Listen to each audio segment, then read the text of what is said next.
Le coup de main IMO à 7h43 chaque samedi, chaque dimanche, c'est votre rendez-vous immobilier sur RMC. Les astuces, les bons plans de Marie Cœur de Roi. Bonjour Marie. Bonjour Mathieu, bonjour à tous. Ravi de vous retrouver Marie. On va ouvrir cette nouvelle année, cette nouvelle émission, mais surtout cette nouvelle année 2022 avec vous Marie. Alors que nous promet cette année 2022 en termes d'immobilier? Avant de répondre, regardons d'abord le bilan 2021. Et je vais pas vous mentir, hein, Mathieu, en immobilier, l'année 2021, ça aura été clairement l'année de tous les records. Déjà, sur les records de vente, on va flirter avec le 1 200 000 transactions. On n'a jamais vu ça. Donc ça, c'est un record historique. Mais qui dit record de vente, dit aussi évidemment record de prix. Et là aussi, on atteint des sommets. Alors c'est la FNAIM qui a annoncé cette semaine une hausse de plus de 7% des prix au global sur l'ensemble de l'année dernière. Mais ça, c'est au global parce qu'évidemment, ce qui a le plus flambé l'an dernier, ce sont les maisons. Avec le Covid, on veut tous notre espace extérieur, notre bout de jardin. Et quand je regarde les prix des maisons sur l'année dernière, ça fait plus 8% sur un an. Et si je regarde depuis le début de la crise sanitaire, ça fait plus 13%.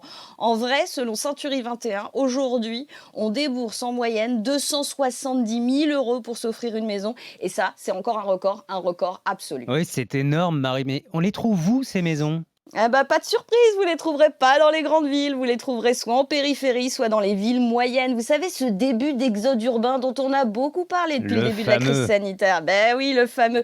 Alors il existe quand même un tout petit peu, ce début d'exode urbain, et la meilleure preuve, c'est l'orientation des prix sur la plus grosse ville de France, Paris. Là, c'est la seule ville où on a des prix qui baissent ou qui montent pas. Alors on est toujours autour de 10 600 euros du mètre carré à Paris. Tout de Autant même. vous dire que Paris, voilà, c'est pas la France. Et Paris, ça n'aura jamais été aussi peu la France quand on regarde l'orientation des prix ailleurs. Alors, où on les trouve, ces villes qui flambent?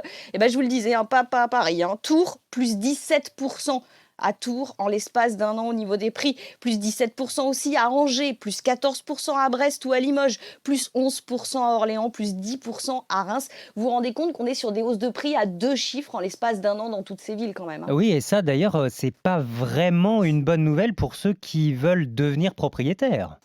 Oui, forcément, si je vous dis qu'il y a des prix qui augmentent de 17% sur un an à Tours ou à Angers, est-ce que votre salaire, il a pris la même orientation, Mathieu? Pas le J'ai mien, pas en tout cas. l'impression, oui.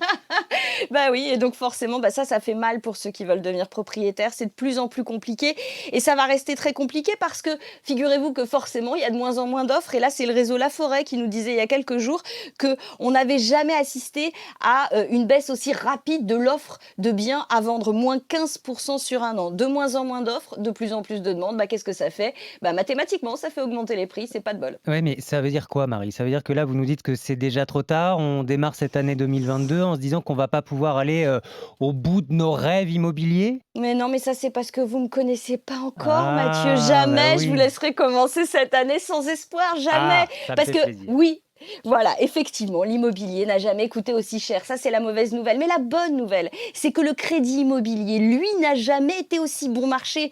Environ 1% de taux d'intérêt, toute durée d'emprunt confondue. Ça aussi, c'est un record historique à la baisse. Mathématiquement, en ce moment, les banques, elles vous donnent de l'argent pour vous en prêter. Alors, vous connaissez l'adage des agents immobiliers, c'est toujours le moment d'acheter. Bon, ça, je sais pas si c'est le moment d'acheter, mais moi, j'ai une certitude, c'est que c'est le moment d'emprunter de l'argent, de s'endetter pour acheter. Et si vous restez avec nous sur RMC, demain, je vous expliquerai pourquoi c'est le meilleur moment pour le faire.